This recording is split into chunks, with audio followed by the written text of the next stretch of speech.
Assalamu alaikum warahmatullahi wabarakatuh. When we talk to atheists about the question of God's existence, most of the times atheists come up with excuses such as that there is no evidence of God. Now, when we ask for evidence for God, what do they exactly mean? They mostly mean empirical evidence, evidence that we can see, touch, feel, all the five senses, and that science uses in its test. You have to realize that empirical evidence is not the only tool for assessing the truth, and in fact, in this case, it is the wrong tool. Empirical evidence can be used for things that are material or natural, things that can be sensed by our five senses. Now, God, by definition, is an immaterial or a supernatural thing, which cannot be assessed by material tools. It's as if asking for you to measure your weight using a ruler. You cannot measure your weight using a ruler, you only measure your length using the ruler. Now, in that same scenario, science or empirical evidence cannot be used to assess the existence of God. إذ قال له ربه أسلم قال أسلمت لرب العالمين. Let's start with bare minimum. Do you believe that you exist, I exist, that you are watching this video on a device that exists and this whole universe exists?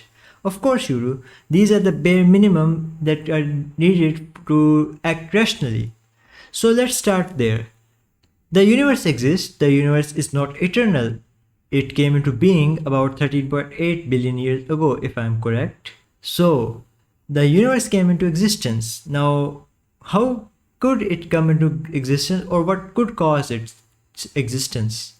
Now, there are four logical possibilities. Number one, it came from nothing, which atheists particularly love to use. There is a book named Universe from Nothing, which we'll further discuss.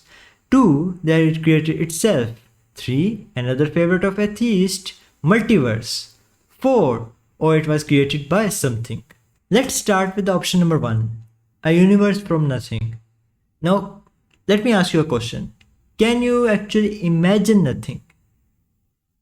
Nothing's definition is the absence of everything. Can you imagine that? Even if you imagine darkness or blackness, that is not nothing, that is something. Nothing does not exist in reality. It's a concept, just like zero is a concept, just like infinity is a concept.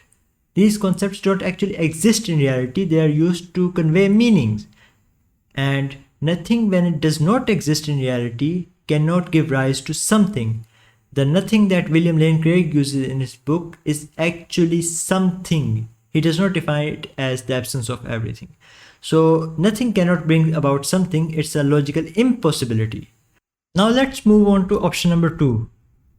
A universe that can create itself or is self-creating. Now that's also a logical impossibility in the sense that you have to pre-exist to even create yourself. This mic, if it does not exist, it cannot give birth to itself. It has to pre-exist. Similarly, take an example of your mother. Your mother cannot give birth to herself. She has to be given birth by someone else. You cannot create yourself. Applying the same logic to the universe cannot create itself. It has to be created by someone or something, some cause. Let's move on to the third option now, the multiverse theory. Now, as a physicist myself, the multiverse theory is widely rejected by scientists. There are many factors to that. We are not going to go into detail of that. Basically, even if there was a multiverse and there were a number of universes, you will just elongate the problem, because if our universe is preceded by another universe, which is preceded by another universe, there will be a point where those universes will come to an end and the question will still arise, who created that universe? We are back to step 1, right? So it doesn't actually solve the problem, it just adds more steps to the problem. So applying Occam's razor, we can say that this universe is the final one, and we're going to apply the same laws of logic that we're applying. That brings us to our final conclusion, which is that universe should be created from something.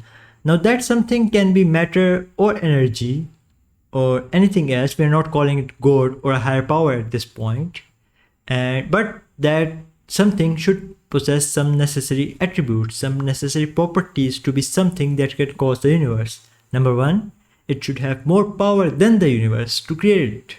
Makes logical sense. Number two, it should pre-exist before the universe. Number three, it should be eternal or the first cause of everything. Now why it should be the first cause of everything? Because if it isn't the first cause and there is something that caused it, you will again go into that loop that we just jumped upon. Who created it? Does it come from something, nothing, and the same process goes on. So making the matter simple, applying Occam's razor, we conclude that this something that created the universe must be the first cause. Now, that first cause, the question comes to be, does that first cause have a will which is necessary for a God or conscious being?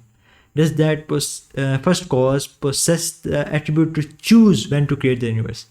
Now let me give you a simple basic example. If you apply 100 degrees centigrade temperature to a glass of water, let's say, would the water boil immediately or would it choose to boil at a particular time, arbitrary point? The cause pre-exists internally, the flame, the 100-degree temperature pre-exists eternally, the boiling water would have to exist eternally too. But the cause exists, that something exists eternally before the universe, but the universe does not exist eternally. It is caused at a specific moment in time. That implies will, the ability to choose when to cause an effect. That simple ability, the ability to create, possess power, eternally pre-exist, ability to choose, have a will, are what makes that something a basic definition of God. And if you are an atheist or an agnostic at this point and you agree with me so far, then I welcome you to theism, or at least belief in a God, because that whole premise logically follows till the conclusion. Now there may be many questions like which religion choose or how many necessary beings can there be. These are all wonderful, interesting, great questions, and inshallah will be answered in the next upcoming videos. Wassalam, and inshallah we'll see you guys next time.